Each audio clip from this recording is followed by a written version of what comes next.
بہت کچھ ہے مانگنے کے لیے، ہم مانگتے کچھ نہیں، کبھی جھولی پھیلا بھی دیں تو دنیا سے شروع دنیا پہ ختم ہے۔ اقبال نے کتنا اللہ بڑے اشعار ہیں، میں چلو اتنا نہیں جاؤں گا کیونکہ دو جو ہے نا وہ خطابات ہیں۔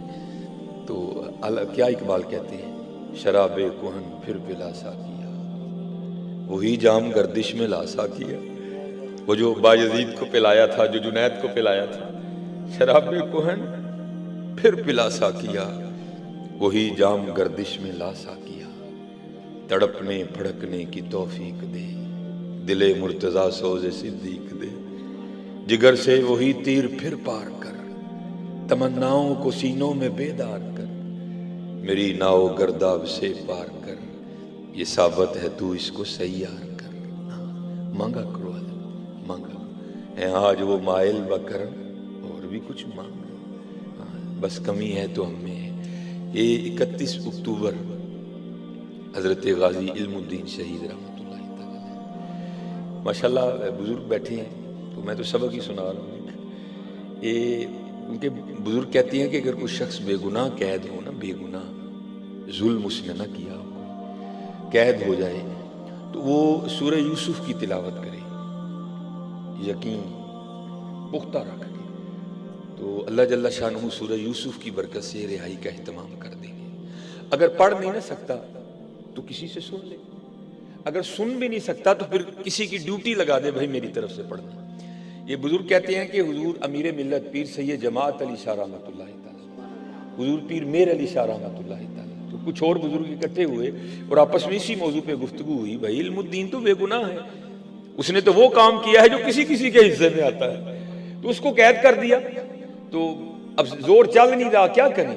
تو پھر اس طرح کرتے ہیں کہ پتہ نہیں علم الدین ناظرہ بھی پڑھے ہیں کہ نہیں پڑھے، اگر ناظرہ پڑھے بھی ہیں تو پتہ نہیں مخارج درست ہیں کہ نہیں درست، پتہ نہیں اب کسی قاری سے پڑھے ہیں یا کسی عورت سے پڑھے ہیں، تو اس طرح کرتے ہیں کہ یہ ڈیوٹی ہم اپنے ذمہ لے لیتے ہیں، اور روز جا کر نا علم الدین شہید رحمۃ اللہ تعالی علیہ کو سورہ یوسف سناتے ہیں۔ اجازت دی، یہ بزرگ آئے، سارا مدعا بیان کیا، تو علم الدین شہید رحمۃ اللہ تعالی علیہ عرض کرنے لگے، حضور اس سے چنگی کون بات ہے، ایک سید قرآن سنائے اور علم الدین سنے، حضور تلاوت شروع کریں یار۔ اب حضور امیر ملت بڑے پکے حافظ قرآن تھے، اور کئی مواقع ایسے ہیں کہ جب آپ نے ایک ہی موقع پر پورا قرآن کریم تلاوت کر دیا، اب وہ غازی علم الدین شہید رحمۃ اللہ تعالی علیہ سن رہے ہیں اور حضور امیر ملت پڑھ رہے ہیں، الف لام را تلک آیات الکتاب المبین انا انزلناه قرآنا عربیا لعلکم تعقلون۔ اب حضور امیر ملت پڑھ رہے ہیں، کیف و مستی طاری ہے حضرت، تو کچھ ایسی کیفیت بنی کہ تھوڑی سی بے توجہی ہوئی، اور بزرگ کہتے ہیں کہ حضرت نا کیفیت تھی نا حضرت، آپ زبر کو زیر پڑ گئے، تو غازی علم الدین شہید رحمۃ اللہ تعالی نے ہاتھ جوڑ کے عرض کی، حضور آپ سید پاک ہیں، بڑے لوگ ہیں، لیکن پڑھ کلام الہی رہے ہیں، ذرا بے توجہی ہو گئی ہے، توجہ فرمایا، آپ نے زبر کو زیر پڑھ دیا ہے۔ اب آپ ٹھہر گئے، توجہ فرمائی تو دیکھا علم الدین بالکل ٹھیک کہہ رہے ہیں۔ اب یہ بزرگ حیران ہوئے، بھائی ہم تو یہ سوچ لے کے آئے تھے، پتہ نہیں علم الدین کو ناظرہ قرآن کریم پڑھنا بھی آتا ہے کہ نہیں آتا، اس نے تو حافظ قرآن کی غلطی نکال دی۔ تو پوچھا علم الدین یہ کیا ہے، تو عرض کی، حضور آپ نے پھٹیوں پر بیٹھ کر استادوں سے پڑھا ہے، میں نے حضور سے پڑھا ہے۔ تو زندہ ہے واللہ، زندہ میری چشم عالم سے چھپ جانے والا۔ اور اعلیٰ حضرت نے اس سے پہلے وظیفہ بتا دیا، ہاں کیا کرو اس وظیفے کو تسبیح میں، وہ کیا تھا، چمک تجھ سے پاتے ہیں سب پانے والے، میرا دل بھی چمکا دے چمکانے والے، پڑھا کرو۔ اور بزرگ کہتے ہیں کہ جب جنازے کا وقت آیا نا، تو جو پہلی صف تھی اس میں تو تھے ہی مشائخ، ایک سے بڑھ کے ایک سادات کا باغ کھلا تھا۔ اب مشکل یہ درپیش ہوئی کہ بھائی جنازے کے لیے کس کو کہا جائے، تو بزرگ کہتے ہیں کہ یہ ڈیوٹی شاعر مشرق علامہ محمد اقبال رحمۃ اللہ تعالی علیہ کی لگی، حضور یہ مشکل اب آپ حل کریں۔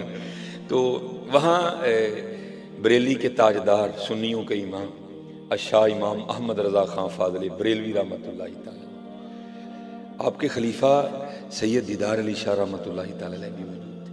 اب لکھا ہے کہ اقبال نے نا آپ کا دست مبارک پکڑا اور مصلی امامت پہ کھڑا کر دیا. اب بڑے لوگ تھے حضرت، تو وہ تو اپنی نفی کرنے والے لوگ تھے حضرت. تو آپ نے پوچھا اقبال اگر عالم ہونے کی وجہ سے کھڑا کیا ہے تو دیکھ تو صحیح کتنے کتنے بڑے عالم ہیں. عرض کی حضور عالم ہونے کی وجہ سے نہیں کھڑا کیا. آپ نے فرمایا اگر سید ہونے کی وجہ سے کھڑا کیا ہے تو دیکھ تو صحیح سادات کا کتنا سونا گلشن کھلا ہے. عرض کی حضور اس وجہ سے بھی نہیں کھڑا کیا. تو پوچھا پھر کیوں کھڑا کیا؟ عرض کی حضور عالم بھی بڑے ہیں، سید بھی بڑے ہیں، لیکن بریلی کے تاجدار کے خلفاء میں سے صرف آپ ہی ہیں. اس لیے کھڑا کیا ہے کہ آپ امام اہل سنت کے خلفاء میں سے ہیں، وہ نسبت دیکھی ہے میں نے. اب کھڑے ہو گئے. بزرگ کہتے ہیں جب آپ تکبیر کہنے لگے نا تو بے ساختہ نگاہیں پیچھے اٹھی اور آپ غش کھا کے گر گئے. جب جنازہ ہو گیا نا ہوش آئی، احباب نے عرض کی، غلاموں نے، خادموں نے، مریدوں نے، حضور جنازہ نہیں پڑھایا یا بے ہوش ہو کے کیوں گر گئے؟ تو لوگوں کو نہیں جواب دیا کچھ بھی. حضور نبی علیہ السلام کی بارگاہ میں استغاثہ کس طرح پیش کرتے ہیں؟ یا رسول اللہ علیہ السلام ساری عمر گزر گئی آپ کی امت کو آپ کا دین سکھاتے سکھاتے، ساری عمر گزر گئی آپ کے منبر اور مصلی شریف کی خدمت کرتے کرتے، اور کبھی ہمیں خواب میں بھی جلوہ نہیں دکھایا. اور قربان جاؤ علم الدین شہید کی شان پہ جس کے جنازے میں خود ہی تشریف لے آئے. ہاں یار تو زندہ ہے واللہ، تو زندہ ہے واللہ، میری چشم عالم سے چھپ جانے والا. چلو میں آپ میری بھائی عادت ہے میں اس طرح شادی سے گفتگو کرتا ہوں نہ، کیونکہ یہاں فائدہ ہے کہ میں کو سیگے بتاؤں، میں کو گرامر بتاؤں. مقصد ہے چلو یار وہ کھم پہ جان کو رو لئی، شاید کو معافی مل جائے. یہ ہمارا بہت بڑا نقصان ہوا. سائیوال شریف سید منظور احمد شاہ صاحب کا وصال ہو گیا. آپ کی بڑی خوبصورت تصنیف ہے مدینۃ الرسول علیہ السلام. اور مدینہ پاک تو حضرت وہ خطہ ہے نا جس پہ بڑا لکھا گیا، لیکن میں کہتا ہوں جتنا بھی کوئی لکھ لے لیکن پھر بھی اس کے راز نہیں کسی کو سمجھ آ سکتے ہیں. امام حسن رضا خان فاضل بریلوی نے لکھا بھی تھا. آپ کہتے ہیں عجب رنگ پر ہے بہار مدینہ، کہ سب جنتیں ہیں نثار مدینہ. مبارک رہے اندلیبو تمہیں گل، ہمیں گل سے بہتر ہے خار مدینہ. اس میں حضرت لکھتے ہیں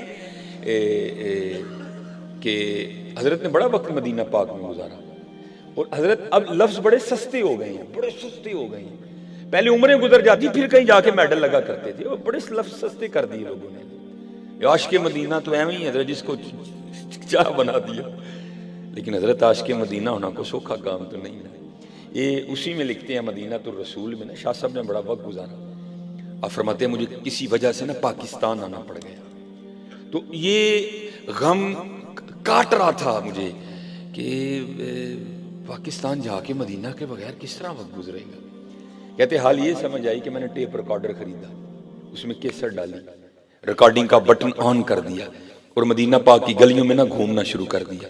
اور اگر کہیں کو مدینہ طیبہ کے لوگ کھڑے ہیں نا ان کی آواز ریکارڈ کرنی شروع کر دی. اگر کسی درخت پہ مدینہ پاک کے پرندے بول رہے ہیں تو ان کی آواز ریکارڈ کرنا شروع کر دی. اور نظریہ یہ تھا کہ جب پاکستان جاؤں گا نا تو اگر مدینہ پاک یاد آئے گا تو کیسٹ لگا کے سن لوں گا. تو آپ فرماتے ہیں کہ وہ نا ایک جگہ سے میں گزرا تو وہاں چند بچے کھیل رہے تھے حضرت، چند بچے کھیل رہے تھے فٹ بال. اور یہ تو حضرت کہیں لکھا ہی نہیں نا، نعرہ تکبیر، نعرہ رسالت، نعرہ تحقیق، نعرہ حیدری، علماء حق اہل سنت.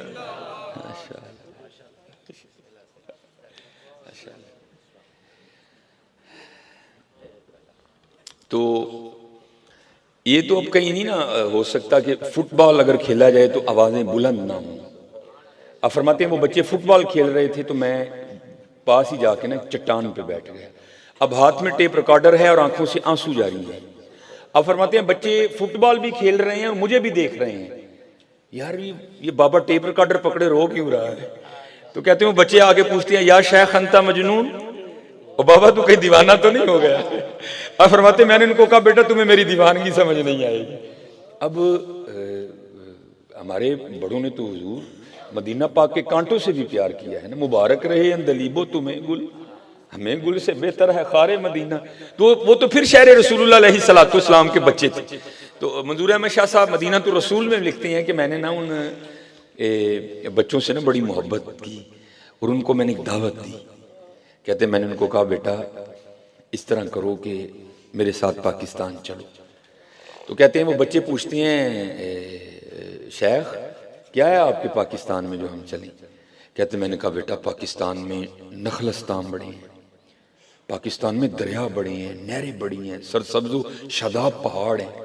اور سب سے بڑی بات یہ ہے کہ جو پاکستان والے ہیں نا وہ مدینہ پاک والوں سے محبت بڑی کرتے ہیں.